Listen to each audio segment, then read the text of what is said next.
Hello student, oxidation और reduction के दोनों कॉन्सेप्ट हमारे क्लियर हो गए। Old concept as well as new concept. आज के लेक्चर में ये जो न्यू कॉन्सेप्ट हमने पढ़ा बेस्ड ऑन इलेक्ट्रॉन ट्रांसफर, उसको हम कॉम्पिटिटिव लेवल पे ले जा रहे हैं, मतलब एक्सपेरिमेंट पॉइंट ऑफ व्यू। और ये बहुत ही इंपॉर्टेंट पार्ट है रेडॉक्स का, और उसके बेस पे number of questions MCQ level पे आ सकते हैं। क्लियर? तो आज हम एक एक्सपेरिमेंट करने जा रहे हैं, वो नॉर्मली केमिस्ट्री की लैब में हम कर सकते हैं, और उसके पीछे आप देखना दैट इज लाइक रेडॉक्स। तो एक्सपेरिमेंट नंबर 1,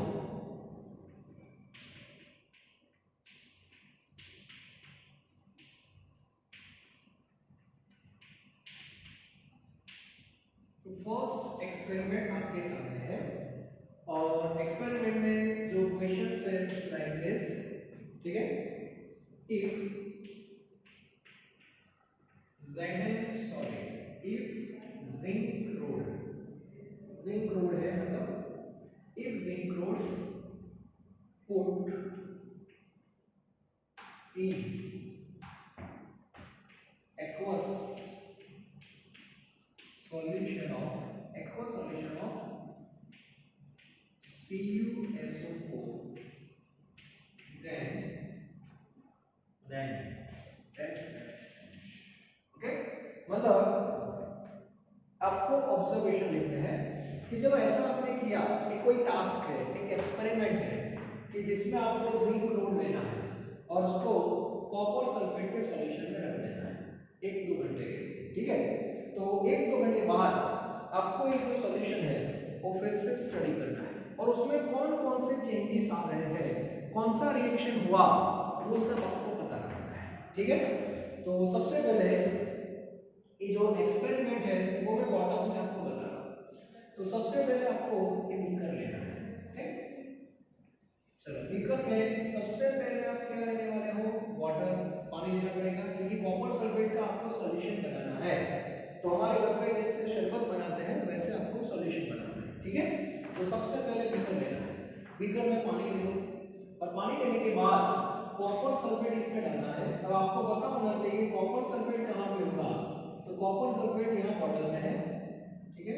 तो कॉपर सल्फेट है वो किस फॉर्म में होगा, सॉलिड फॉर्म में। अब मुझे बताओ, कॉपर सल्फेट है दैट इज लाइक सॉल्ट, वो सॉल्टी है लाइक NaCl। अब NaCl भी डिब्बे में होता है, तो कॉपर सल्फेट भी मान लो कि डिब्बे में है।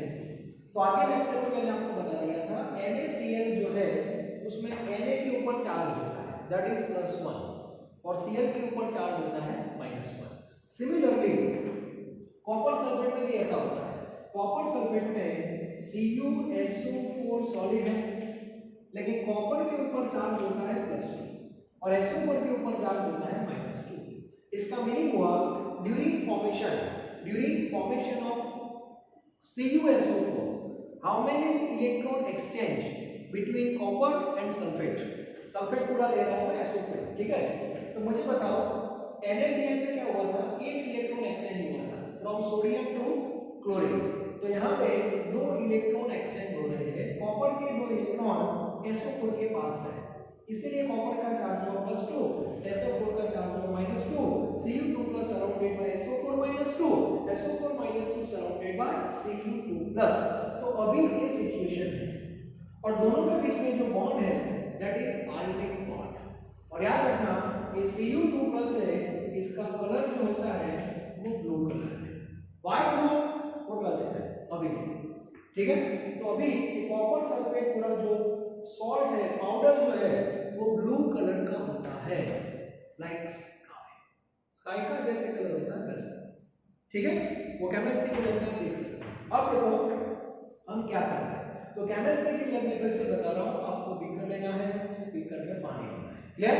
और ये जो पानी लिया उसमें ये जो कॉपर सल्फेट का डिब्बा है उसमें से थोड़ा कॉपर सल्फेट ले लो, मास्क कर लो वेट करके, और इसमें डाल दो। तो CuSO4 पानी में डिसॉल्व हो जाता है। डिसॉल्व हो जाना मतलब क्या, डिसॉल्व हो जाना मतलब बोथ आयन विल सेपरेट, दोनों सेपरेट हो जाएंगे। और बीच में पानी आ जाएगा। It means hydration will take place, Cu2 plus surrounded by water, SO4 minus two surrounded by water. तो ये कंडीशन हो जाएगी और ये सिस्टम हमारी जो सॉल्यूशन है वो इनिशियल कंडीशन में है। ये कौन सा स्टेज हुआ? इनिशियल। और अभी ये पूरा सॉल्यूशन आपके सामने जो है that is in blue colour. ये ब्लू कलर का सॉल्यूशन है, बीच में यहाँ पे पानी आ रहा है, वाटर है। अब देखो, अब थोड़ी मैं स्टोरी आपको बता रहा हूँ। स्टोरी क्या है वो देखो। अब CuSO4 पानी में डिसॉल्व हो गया, दोनों आयन क्या हो गए? डिसोसिएट, मतलब सेपरेट हो गए। क्लियर? अब Cu2 प्लस जो है उसकी टेंडेंसी चेंज हो रही है। Cu2 प्लस को मैं टारगेट दे रहा हूं, यस, इसकी टेंडेंसी चेंज हो रही है। Cu2 प्लस को ऐसा लगता है कि जब सॉलिड फॉर्म था तब बात ठीक थी, तो दो इलेक्ट्रॉन मेरे नजदीक नहीं थे, मेरे दो इलेक्ट्रॉन मैंने दिए थे जो नजदीक नहीं है। यहाँ पे थोड़ा लॉजिक ऐसा मैंने बनाया हुआ है जो आपके लिए इजी रहेगा। Cu2 प्लस को ऐसा लगता है कि अब मुझे मेरे दो इलेक्ट्रॉन वापस चाहिए, बस इसके पास है SO4 माइनस के पास। Cu2 प्लस ने SO4 माइनस को रिक्वेस्ट किया या प्लीज दो इलेक्ट्रॉन मुझे वापस दे दे, बस। SO4 माइनस ने बोला नहीं मिलेगी, पहले क्यों दिए थे? ऐसा होता है ना कभी कभी, तो इसमें भी ऐसा हुआ। तो ये जो सॉल्यूशन है वो बाहर से कैसा दिखता है? ब्लू कलर का, रोमांटिक। लेकिन अंदर जो Cu2 प्लस है वो टेंशन में है, मतलब पूरा जो सॉल्यूशन है वो टेंशन में है, स्ट्रेस में है, ऐसा हम बोल सकते हैं। और उसमें पर्टिकुलर Cu2 प्लस की जो टेंडेंसी है वो इलेक्ट्रॉन गेन करने की है, उसको इलेक्ट्रॉन वापस लेने हैं, मतलब उसको इलेक्ट्रॉन चाहिए। SO4 ने नाम बोल दिया, SO4 माइनस को आगे दौड़ता है, Cu2 प्लस पीछे दौड़ता है, और एक पूरा जो ड्रामा है वो इसके अंदर भी चल रहा है। ठीक है, ओके। अब ऐसे सिचुएशन में किसकी एंट्री हो रही है? Zinc road. जिंक रोड की यहाँ पे एंट्री हो रही है, तो एक मेटल की एंट्री हुई। कौन सी मेटल? Zinc metal. अब जैसे ही जिंक मेटल की एंट्री हो रही है, Cu2 प्लस को ऐसा लगता है शायद जिंक रोड मुझे इलेक्ट्रॉन दे सकता है। क्यों? जिंक मेटल है, Cu2 प्लस है वो भी मेटल का ही आयन है, लेकिन वो एटम फॉर्म में नहीं, वो आयन फॉर्म में है, यस। लेकिन Cu2 प्लस को ऐसा लगता है कि ये जो जिंक रोड है शायद मुझे इलेक्ट्रॉन दे सकता है, और इसीलिए ये Cu2 प्लस है वो अराउंड जिंक रोड ऐसे घूमता रहता है। जैसे आप फैमिली के साथ, पापा के साथ, मम्मी के साथ जब कार में बैठ के टेंपल जाते हो कि नहीं? ओके। तो जैसे ही आपकी कार तो टेंपल के सामने, मंदिर के सामने खड़ी हो जाएगी, आपने भी नोटिस किया होगा कुछ लोग, एक या दो बंदे आपकी जो कार है उसके आसपास घूमते हैं, सही है कि नहीं? कौन? बेगर, जिसको भिखारी बोलते हैं, पता है कि नहीं? यहाँ पे बेगर कौन है? Cu2 प्लस है भाई, Cu2 प्लस है। अब मुझे बताओ वो टेंपल में क्या होता है? टेंपल के बाहर जब कार के आसपास वो बेगर आपकी कार के आसपास घूमता है तो उसकी टेंडेंसी तो फिक्स है कि मुझे पैसा दो, मुझे पैसा दो, मुझे पैसा दो। अब पैसा देना है कि नहीं देना है वो कौन डिसाइड करेगा? वो तो आपके पापा डिसाइड करेंगे, सीधी सी बात है। सामने वाले की टेंडेंसी है मुझे पैसा चाहिए, लेकिन देना है कि नहीं देना वो तो ये डिसाइड करेगा ना।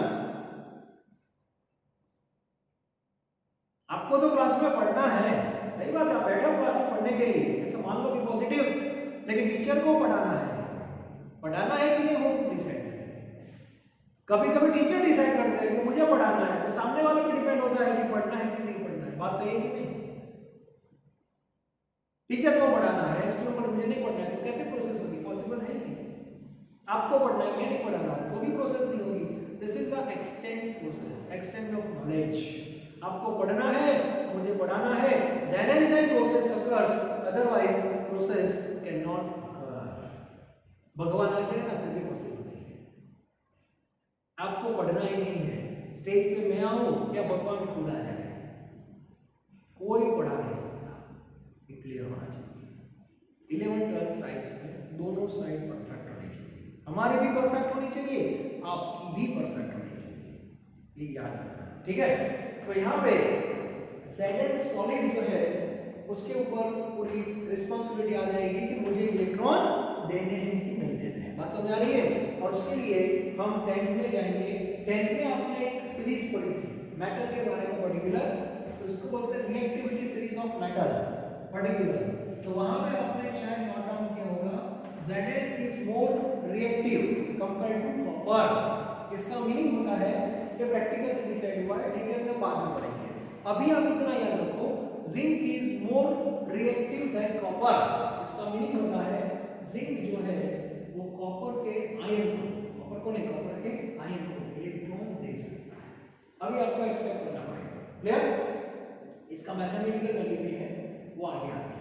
अभी आपको एक्सेप्ट करना है कि हाँ जिंक जो है वो कॉपर के आयन को इलेक्ट्रॉन दे सकता है, क्लियर। तो इसका मीनिंग हुआ, अब रिएक्शन देखो स्टार्ट हो रहा है, तो Zn किस फॉर्म में है, सॉलिड फॉर्म में है, क्लियर। ए जिंक रोड जो है, zinc road that is a made up of atom of zinc, और बॉटम से हमको बड़ा करना है, ठीक है। तो जिंक में जितने भी एटम होते हैं वो सारे एटम दो इलेक्ट्रॉन यूज करते हैं, and each atom convert into Zn+। Now tell me this reaction is oxidation, सही है कि नहीं। This reaction is known as oxidation of reaction. यहाँ पे आप देखो Zn का स्टेट क्या है, 0, ये आपको पता है, स्टेट मतलब ऑक्सीडेशन नंबर, ओके। यहाँ पे देखो 2 + 2, तो ये कौन सा रिएक्शन हुआ, दिस इज ऑक्सीडेशन। तो ये जो जिंक रोड है उसमें से जितने भी एटम्स होते हैं, all atom gradually convert into ion. तो प्रोसेस अपने आप होगी, that is a spontaneous way, okay. और ये जिंक रोड जो है वो धीरे धीरे उसका जो मास है वो कम होता जाएगा, मतलब उसकी जो थिकनेस है वो भी कम हो जाएगी, ठीक है। तो 2-3 घंटे बाद जो सिचुएशन है वो ऐसी होगी। SO4- का तो कोई रोल है नहीं, तो उसको तो मैं ऐसे कैसे दिख रहा, ठीक है। दैट इज लाइक ऑडियंस, जैसे थिएटर में हमारा रोल क्या है, ऑडियंस है, हम कुछ नहीं कर सकते, स्क्रीन पे क्या हो रहा है हम कुछ नहीं कर सकते, बस पैसा देकर देख सकते हैं, ठीक है। SO4- का कोई रोल है ही नहीं, वो तो बस लाइक ऑडियंस ऐसे पूरा ड्रामा देख रहा है। अब सॉल्यूशन में आप देखो Zn के जितने भी एटम थे वो Zn2+ में कन्वर्ट हो रहे हैं, तो सॉल्यूशन में किसकी एंट्री हो रही है, Zn2+ की एंट्री हो रही है। अब ये 2 इलेक्ट्रॉन जो बाहर निकले वो गेन कौन करेगा, बिगर Cu2+। तो यहां से आपका रिएक्शन आने वाला है, दैट इज रिडक्शन, ओके। तो ये जो Cu2+ है वो 2 इलेक्ट्रॉन गेन करेगा and convert into Cu solid। Cu2+ gain 2 moles electron convert into Cu solid। Now see state of the copper ion, that is +2, and here that is 0, +2 0 reduction or एक oxidation। So this reaction is known as reduction of, clear। तो Cu2+ convert किसमें हुआ, Cu solid में हुआ, and this Cu solid deposited at the bottom of the vessel, at the bottom of the vessel, and some copper deposited around this rod। Zinc road के ऊपर भी deposit हो सकता है, और 1-2 घंटे बाद ये प्रोसेस अपने आप बंद हो जाएगी। ऐसा मत सोचना कि ये पूरा जिंक रोड खत्म तब तक ये प्रोसेस होगी, ऐसा नहीं है। This is spontaneous process, reversible process, okay.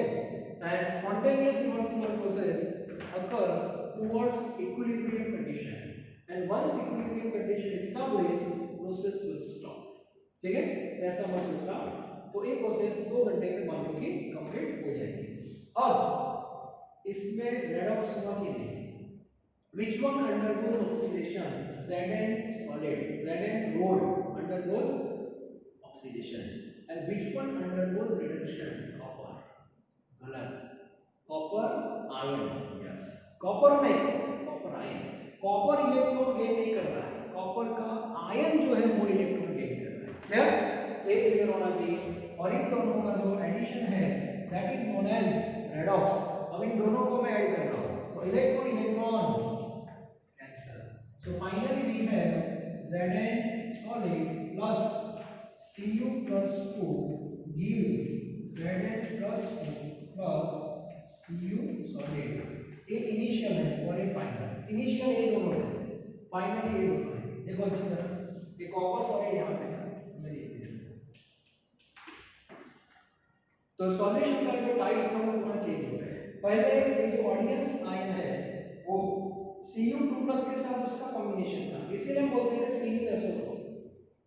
अब SO4 - 2 का कॉम्बिनेशन Zn2+ के साथ हो गया, और दैट इज ZnSO4। तो सॉल्यूशन का जो टाइप है वो चेंज हो गया। तो ये रिएक्शन को आप ऐसे भी लिख सकते हो, SO4 इसमें है नहीं क्योंकि वो तो ऑडियंस है, does not take part in chemical reaction, फिर भी हम इसके साथ जोड़ देते हैं। चलो Zn solid plus CuSO4। CuSO4 किस फॉर्म में था? एक्वस। यहाँ पे Cu+2 है और SO4-2, ये दोनों का कॉम्बिनेशन, इसको लिखते हैं ऐसे एक्वस। चलो आप देखो क्या हो गया, ZnSO4 हुआ कि नहीं, दैट इज एक्वस, और plus Cu solid। So this is the redox reaction. ये रिएक्शन आपने प्रीवियस स्टैंडर्ड में कहीं पे पढ़ा है, और इसको शायद हम बोलते थे सब्स्टिट्यूशन। सही है कि नहीं? मतलब SO4 के साथ कौन है? Cu नहीं, Cu+2। ये डिटेल में आप एक बड़ी कॉम्बिनेशन एक्चुअली। तो Cu2+ को यहां से निकाल दिया, सब्स्टिट्यूट किया by Zn2+। Why? Because Zn is more electron react, इसलिए ऐसा हो रहा है। This is the redox. तो एक एक्सपेरिमेंट है। अब मुझे बताओ इस सॉल्यूशन का कलर कैसा था? ब्लू कलर था ना, due to which ion Cu2+। अब ये फाइनल कंडीशन है। अब ये फाइनल जो सॉल्यूशन है इसमें आप देखो Cu2+ है ही नहीं, Cu2+ का वो तो Cu सॉलिड में कन्वर्ट हो गया, पर इसका तो कलर ब्लू है। दूसरी बात, Zn2+ है वो आयन है और वो कलरलेस है। इसका मीनिंग हुआ कि ये पूरा जो सॉल्यूशन है वो कलरलेस होगा। सॉल्यूशन की बात करें, दैट इज कलरलेस, है ना मैजिक? मतलब ये जो बड़े बड़े मैजिशियन होते हैं, जैसे किलाल, टाउन हॉल में उसका प्रोग्राम है, ठीक है, हम सब ऑडियंस में बैठे हैं और वो ऐसा बीकर लेके आ रहा है। चलो एक ग्लास का बीकर है, सबको दिखाई दे रहा है, ट्रांसपेरेंट होता है, सही बात है। इसने पानी डाला इसमें, हम लोग खुश हो गए। पानी डालने के बाद इसने कॉपर सल्फेट डाला, तो सॉल्यूशन हो गया ब्लू कलर का। और बाद में आपको बोलेंगे चलो ये सॉल्यूशन किस कलर का है, आप बोलोगे ब्लू कलर।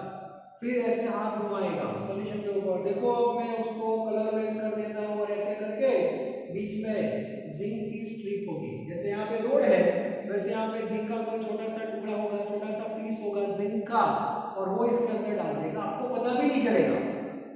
और बाद में ऐसे घुमाते रहेगा, घुमाते रहेगा, घुमाते रहेगा, और धीरे धीरे बोलेगा देखो कलर चला गया, तो चला ही जाएगा, फिनिश। आप लोग खुश हो जाओगे, ताली बजाओ, क्या बात है फिलहाल, क्या बात है। This is redox. क्लियर? तो ये रेडॉक्स है। तो बहुत सारे ऐसे एग्जांपल है हमारे पास जिसमें रेडॉक्स हो रहा है, और रेडॉक्स से कौन कौन से चेंजेस हो रहे हैं वो भी आपने देखा होगा। तो सारे जो ऑब्जर्वेशन है वो अभी मैं आपको डिक्टेट करवा रहा हूं, ठीक है? तो सबसे पहले एक बीकर दिया था हमने, उसमें पानी डालना है, इसमें कॉपर सल्फेट डालना है, CuSO4, दोनों आयन सेपरेट हो जाएंगे। Cu2+ की टेंडेंसी फिक्स कर दो टू गेन इलेक्ट्रॉन, और उसमें हमने जिंक को डाल दिया। Cu2+ को इलेक्ट्रॉन लेने हैं, अब देना है जिंक को, वो जिंक डिसाइड करेगा। तो रिएक्टिविटी सीरीज क्या बोलती है, यहाँ जिंक कॉपर के आयन को इलेक्ट्रॉन दे सकता है, इसका मीनिंग हुआ कि ये रिएक्शन होगा। अभी होगा तो ये भी होगा, फिक्स है, इफेक्ट है, ठीक है? ये हुआ तो ये भी होने वाला है, दोनों को ऐड कर दो, this is redox. Based on oxidation number we can say this is redox. This is known as oxidation half, this is known as reduction half, and this is known as completely redox reaction। तो ये ionic form में है और ये solution form में है, दोनों आप लिख सकते हो, बोथ आर रेडॉक्स। क्लियर? और ये रिएक्शन से कौन कौन से पॉइंट्स आपको याद रखने हैं वो मैं आपको बता रहा हूं, ठीक है? सो ऑब्जर्वेशन क्या है वो हम लिखते हैं। सबसे पहले इसका एक फोटो निकालो। क्लियर? चलो इसका एक फोटो निकालो। अब इसमें जो पॉइंट्स है वो मैं आपको बता रहा हूं वन बाय वन।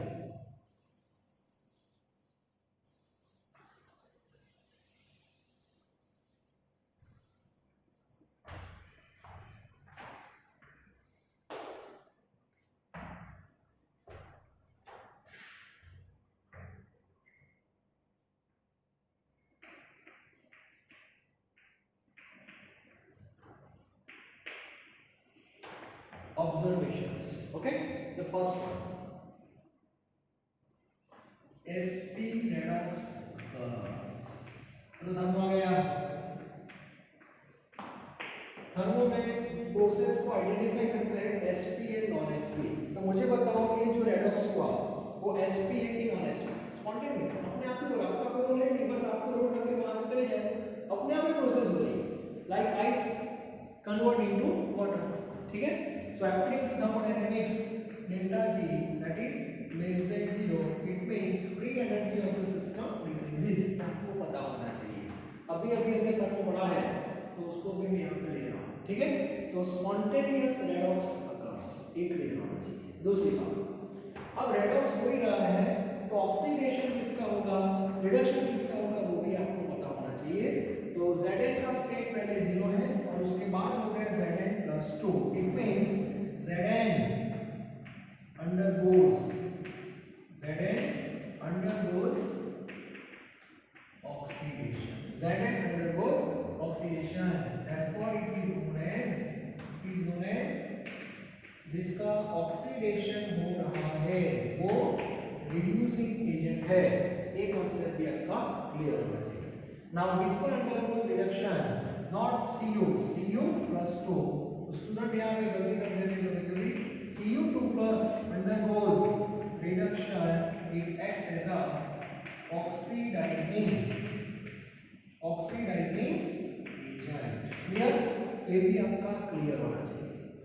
उसके बाद नेक्स्ट, इसके बाद हम बात करेंगे वेट के बारे में। जिंक रोड जो है इसका मास यहाँ पे और यहाँ पे, उसमें क्या होगा, वेरिएशन होगा। इट मींस मास और वेट, मास लिख रहा हूँ, mass of zinc road decreases, ये भी आपको पता होना चाहिए। Okay, colour change, colour change के बारे में क्या लिखोगे, कलर चेंज, कलर चेंज के बारे में लिखोगे इनिशियल कलर ब्लू था और ब्लू के बाद सॉल्यूशन क्या हो गया, कलरलेस। ओके, सॉल्यूशन में आपको पीपीटी मिलेंगे, पीपीटी मींस प्रेसिपिटेट, इसके मिलेंगे copper solute, PPT of Cu observe. तो इतने ऑब्जर्वेशन आप लिख सकते हो। ठीक है, तो बहुत ही इंपॉर्टेंट पार्ट है। तो ये एक्सपेरिमेंट 1 जो हमने किया उसका कंक्लूजन ये है, एंड दिस इज एक्सपेरिमेंट। ठीक है, तो उसका भी आपको निकाल दो ऑब्जर्वेशन, एमसीक्यू कोई भी आ सकता है, top to bottom concept should be clear. तो ये बात हो गई एक्सपेरिमेंट नंबर 1। ठीक है, अब दूसरा एक्सपेरिमेंट में लिख रहा हूं उल्टा, experiment number 2, if a zinc rod है उसकी जगह copper rod, if copper rod put in aqueous solution of zinc sulfate, then क्या होगा मुझे बताओ। अब पूरा जो क्वेश्चन है वो मैंने उल्टा कर दिया, देखो पूरा क्वेश्चन जो है वो मैंने उल्टा कर दिया है। अब मुझे बताओ इसमें क्या होगा।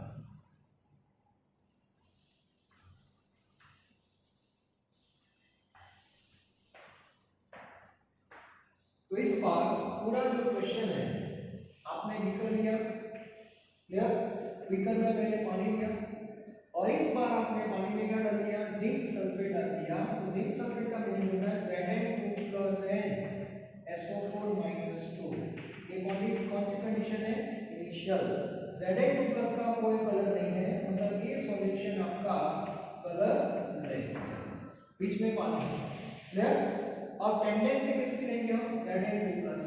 Zn2+ को इलेक्ट्रॉन गेन करने हैं, SO4 - 2 ने नाम बोल दिया। इस सिचुएशन में आपने जिंक रोड ऐड किया, किसका, सॉरी जिंक रोड नहीं, copper road, sorry copper road, single solid. Okay, अब Zn2+ ऐसे ढूंढता है अराउंड कॉपर रोड। अब क्वेश्चन है कि कॉपर जो है वो Zn के आयन को इलेक्ट्रॉन दे सकता है। Now see the reactivity series, copper is less reactive compared to Zn। इसका मीनिंग हुआ कॉपर जो है वो Zn2+ को इलेक्ट्रॉन नहीं दे सकता, और इसका मीनिंग होगा नो रेडॉक्स अकर, नो S रेडॉक्स, इसमें यूनिफॉर्म होगा ही, मतलब सॉरी रेडॉक्स ही नहीं होगा। तो 1 घंटे बाद आप देखोगे तो सिचुएशन जो होगी एज इट इज होगी, there is no change in situation. तो ये सॉल्यूशन आपका ऐसा था, इनिशियल है और ये आपका फाइनल है। इसका मीनिंग हुआ रेडॉक्स होगा ही, नो sp रेडॉक्स। ओके, तो यहाँ पे आपको आंसर लिखना है नो sp रेडॉक्स, मतलब इसमें रेडॉक्स रिएक्शन होगा ही नहीं, स्पॉन्टेनियस नहीं होगा। समझ आ रही है? और एक भी ऑब्जर्वेशन आपको नहीं मिलेगा 2-3 घंटे बाद, नो रिजल्ट। तो अब कंक्लूजन निकल के क्या आता है, आगे आपने ऐसा सुन एक्सपर्ट राउंड से बाद आपने शायद डिसीजन लिया होगा कि हाँ हम सॉल्यूशन में किसी भी सॉल्यूशन में किसी भी मेटल का अणु डाल देंगे तो रिएक्शन हो जाएगा। ऐसा जरूरी नहीं है, ठीक है? So that is totally based on reactivity series. अब बोलोगे सर हमें कैसे पता चलेगा, बाहर का कोई एग्जांपल आ गया तो वो भी आएगा, टेंशन मत लो, वो 12th में क्लियर कट हो जाएगा। फिर भी मैं आपको बता दूंगा कि कब रिएक्शन होगा और कब नहीं होगा। उसके लिए हमारे पास मैथमेटिकल वैल्यूज होती है, ठीक है? वो बाद में डिसाइड करेंगे, लेकिन अभी आपको कंक्लूजन निकालना है कि हर बार ऐसा जरूरी नहीं है कि रेडॉक्स होगा ही, कभी कभी हो भी सकता है, कभी कभी नहीं भी हो सकता।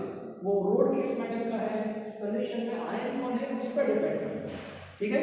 तो आज का जो लेक्चर था उसमें मैंने कंपैरेटिव बेस पे आपको बता दिया 2 एक्सपेरिमेंट, जिसमें एक में रिएक्शन हुआ और उसमें आपने देखा कि जो कलरलेस सॉल्यूशन था वो सॉरी ब्लू कलर वाला सॉल्यूशन कलरलेस हो गया, इसमें तो कोई चेंज हुआ ही नहीं। नेक्स्ट लेक्चर में ऐसा ही दूसरा एक्सपेरिमेंट हम लेने वाले हैं, जिसमें इनिशियली सॉल्यूशन देखना वो कलरलेस होगा, सॉरी कलरफुल होगा और बाद में कलरलेस होगा, ठीक है? तो नेक्स्ट लेक्चर में हम डिस्कस करेंगे।